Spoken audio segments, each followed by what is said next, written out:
இவ்வளவு பெரிய வீட்டை பார்த்தது மலப்பா இருக்கா? ஆமாமா. உள்ள வந்து பாருங்க, என் தோழி மாலத்தி எனக்காக உயிரையே விடுவா. ஐயோ, சுத்தி வளைச்சு கடைசியில மீனா மேஜை வீட்டுக்கு அழிச்சு வந்தாலே. யாருக்கு விஷயம் தெரியக்கூடாதோ அவங்க முன்னாடியே கொண்டு போய் நிறுத்த போறாளே.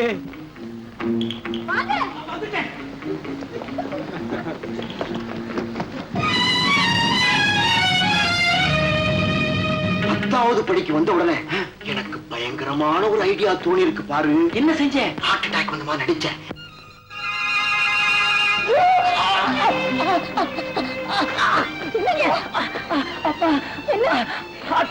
நெஞ்சு வலி, மாரடைப்பு, என்னால பேச முடியலையே. உள்ள போய் மாலத்தியை கூட்டிட்டு வரேன். ஐயோ, நீ உள்ள போயிட்டு வரதுக்குள்ள நான் இந்த உலகத்தை விட்டே போயிடுவேன். நான் வரேன்.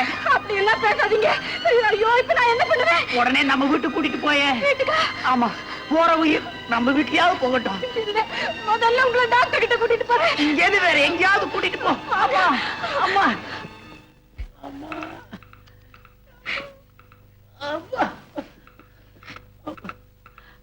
ஆமா. உழைக்கிறது ரொம்ப கஷ்டம். அப்படி சொல்லாதீங்க டாக்டர். என் புருஷனை எப்படியாவது காப்பாத்துங்க. எனக்கு மாங்கல்ய பிச்சை கொடுங்க டாக்டர். எனக்கு மாங்கல்ய பிச்சை கொடுங்க. உன் புருஷனை சொல்லமா, இனிமே நான் டாக்டர் தொழில் பண்ணி உழைக்கிறது ரொம்ப கஷ்டம்னு சொன்னேன். ஏன் அப்படி சொல்றீங்க? எல்லா டெஸ்டும் பண்ணி பார்த்தாச்சு. பிபி சரியா இருக்கு, பல்ஸ் சரியா இருக்கு, எல்லாமே சரியா இருக்கு. அப்படி இருக்கும்போது ஹார்ட் அட்டாக் எப்படி வரும்? சுத்த அயக்கத்தனமான இருக்கு. என்னோட எத்தனை சர்வீஸ ஒரு சாதாரண ஹார்ட் அட்டாக் கன்ஃபியூஸ் பண்ணுது. 2 நாளாவா? நான் இன்னைக்கு தானே வந்திருக்கேன். ஒண்ணு சொல்லப்பா, இதே மாதிரி ஹார்ட் அட்டாக் பேஷண்ட நான் அட்டெண்ட் பண்ண நேத்திக்கு. ஐயோ, அந்த கேஸ் உங்க கேஸா? நீங்க படுத்துங்க, உடம்பு அலட்டிக்காதீங்க. டாக்டர் சார், நீங்க அந்த காலத்து எம்பிபிஎஸ். இந்த காலத்துல புது புது வியாதிகள் எல்லாம் வந்துருச்சு. அதனால நீங்க இன்னொரு தடவை எம்பிபிஎஸ் படிக்க சொல்றியா? அத சொல்லல டாக்டர். அப்ப நான் ஏற்கனவே படிச்சது சரியில்லைங்கறியா? ஐயோ, அப்படி நான் சொல்லவே இல்லையே. என்னதான் சொல்ற? ஒரு நல்ல மருந்தா கொடுங்க. நல்ல மருந்து கொடுக்கறேன். அந்த பேஷண்ட் கொடுத்த அதே மருந்து இருக்கு, அத கொடுக்கறேன். டாக்டர், அந்த பேஷண்ட் இருக்கானா? போய்ட்டானா? இருக்கான். சௌக்கியமா இருக்கான், க்ஷேமமா இருக்கான். இதாமா, இதான் அந்த மருந்து. இத கொடு, எல்லாம் சுத்தமாயிடும். கண்ணா, எழுந்து மது வாத்துக்கு போ. அப்பா, அம்மா, அப்பாடி. மாலதி, ஹாய் மீனா. வா வா வா வா. ஆமாண்டி, உனக்கு ஆளை பார்த்தாதான் ஞாபகமே வரும்.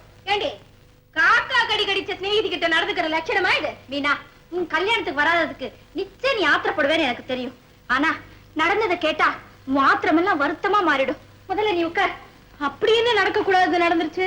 உன் கல்யாணத்துக்கு நான் வந்திருந்தப்ப வேற யாரோ ஒரு நண்பர் கல்யாணத்துக்கு ஏன் புருஷனும் அங்க வந்திருந்தாரு. சரி, 2 பேருமே சேர்ந்து கல்யாணத்துக்கு போவோம்னு படியேறினா 10வது படியிலேயே என் புருஷனுக்கு ஹார்ட் அட்டாக். ஆச்சரியமா இருக்கே. என்னடி இது, வருத்தப்படுவேன்னு பார்த்தா ஆச்சரியப்படுற? மாலதி, நீதான் என் கல்யாணத்துக்கு வரல, நாங்களாவது பாத்துட்டு போலாமேன்னு நேத்திக்கு நானும் அவரும் இங்க வந்தோம். உன் புருஷனுக்காவது 10வது படியில ஹார்ட் அட்டாக், என் புருஷனுக்கு வாசப்படியிலேயே ஹார்ட் அட்டாக். நம்ம 2 பேருக்குள்ள என்ன ஒத்துமை பாத்தியா? ஒத்துமை, பொல்லாத ஒத்துமை. 2 வியாதியஸ்தர்களை புருஷனை அடையறதுலயா நாம ஒத்துமையா இருக்கணும்?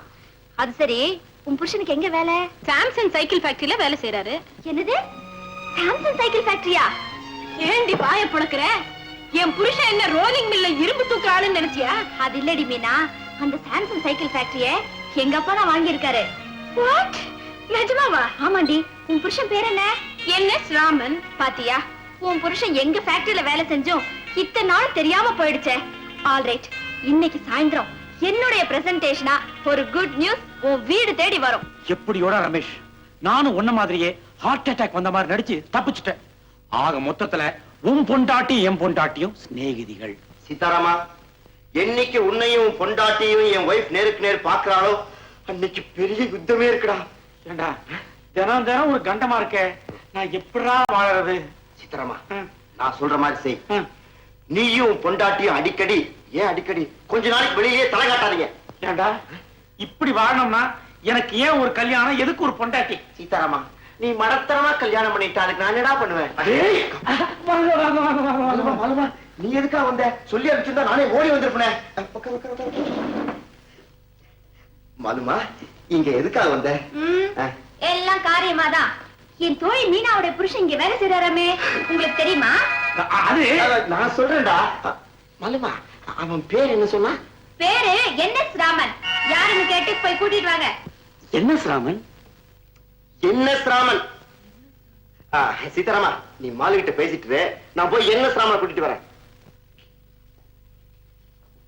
மிஸ்டர் சீதாராம், உங்க மனைவி ஷர்மிலி சௌக்கியமா? அவளுக்கு என்ன, சௌக்கியமா தான் இருப்பா. வரணும் வரணும்னு நினைப்பேன், நேரமே ஒழியறது இல்ல. இந்த வாரத்துல கட்டாயம் வரேன். வேண்டாங்க, வர வேண்டாம். ஏன்? அதாவது என் ஒய்ஃப் பிறந்து வீடு போயிருக்காங்க. ஓ, முழுகாம இருக்காங்களா? வளகாப்பா தெரியுதே, கவலைப்படாதீங்க. நிச்சயம் குட்டி ஷர்மிலி தான். குட்டி ஷர்மிலியா? பெண் குழந்தை தான் சொல்ல வந்தேன். ஐயோ, உன்னால இப்ப எனக்கு ஒரு முக்கியமான காரியம் ஆகணும். என்ன சார்? நீ பிரமாதமா நடிக்கணும். ஆமா, நான் சொல்றது கவனமா கேட்டுக்க. இப்போ உன் பேரு NS ராமன், உன் பொண்டாட்டி பேரு மீனா. உன்னை நான் என் பொண்டாட்டிக்கு அறிமுகப்படுத்தி வைப்பேன். என் பொண்டாட்டி உன்னை என்ன கேட்டாலும் ஒண்ணு சரின்னு சொல்லு, இல்ல சிரி. இத கரெக்டா செஞ்சு முடிச்சீங்கன்னா உனக்கு 500 ரூபாய் பணம், 6 நாள் லீவ். சார், எனக்கு இந்த அமிச்சூர் நாடகங்கள்ல நடிச்சு எக்கச்சக்கமான பேரு. நீங்க உள்ள வந்து பாருங்க, எழுத்து கட்டிடுறேன். மலுமா, மலுமா, இவர்தான் மிஸ்டர் NS ராமன், உன் தோழி மீனாவோட புருஷன். அப்படியா? உங்களை இதுக்கு முன்னால பாத்திருக்கேனே, இதே ஆபீஸ்ல. நானேதான். மிஸ்டர் ராமன், உங்க மனைவி மீனாவும் நானும் சின்ன வயசுல இருந்த சிநேகிதிகள். ஆவாங்க. உங்களுக்கு எப்படி தெரியும்? மீனா சொன்னாரா? ஆவாங்க. சொல்லிருப்பா. தங்கமான பொண்ணு. மிஸ்டர் ராமன், அவ உங்க மேல உயிரையே வச்சிருக்கா. நான் ஏதாவது கிண்டலுக்கு சொன்னா கூட அவளுக்கு எவ்வளவு கோபம் வருது தெரியுமா? வரும் என் பொண்டாட்டியாச்சு. என்னங்க எரியுது. நிமிஷா இருக்கா? ஆமா. டாக்டர் கிட்ட காட்டுங்க. மிஸ்டர் ராமன், உங்க மனைவி மீனா இருக்காளே, அவ ஒரு குறும்புக்காரி.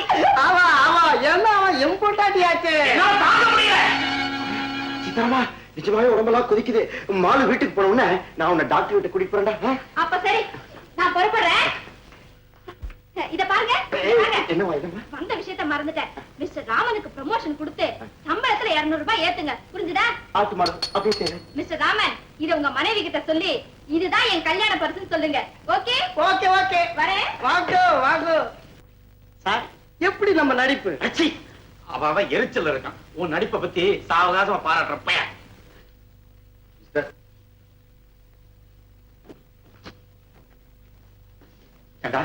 அயோக்கிய ராஸ்கல், ஒரு கழிச்சடைய காமிச்சு அதுக்கு நான் தான் புருஷன்னு சொன்னேன், சரின்னு ஒத்துக்கிட்டேன். இப்ப இந்த கச்சடா பையனை காமிச்சு அவன் தான் என் மீனாவுக்கு புருஷன் சொல்றையே உன்ன. சீதாராமா, மீனான்னு சொன்னா உன் பொண்டாட்டி என்ன நினைச்சுக்கிறேன்? யாரோ மீர் சாகிப்பட்ட மீனா நினைச்சுக்கிய? ஏ ரமேஷ், உன் குடலை உருவி மாலையா போட்டுட்டு யாரோ ராயப்பட்ட ரமேஷ் நினைச்சுக்கிறா. நீ என்ன வம்புல மாட்டி வைக்க போறியோ என்ன? சீதாராமா, எல்லாத்துக்கும் சேர்த்து என்ன மன்னிச்சிடுறா, என்ன காப்பாத்துறா. டே ஏற மனமா காப்பாத்துன்னு என்ன யார் காப்பாத்த போறாங்க? புரோக்கர் சங்கர், ஊர்வசி தெரு, மேனகாபுரம்.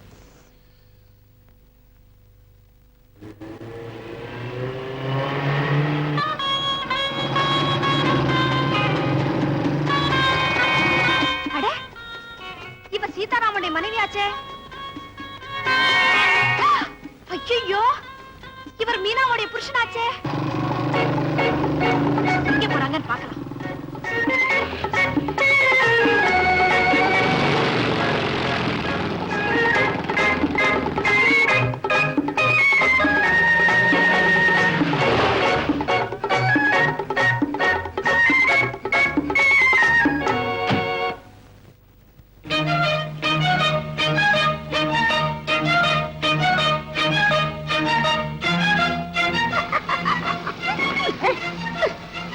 பாருங்க, உங்களை எனக்கு ரொம்ப பிடிச்சிருக்கு தெரியுமா? எனக்கு மட்டும் என்ன, எக்கச்சக்கமா உள்ள பிடிச்சு போச்சு.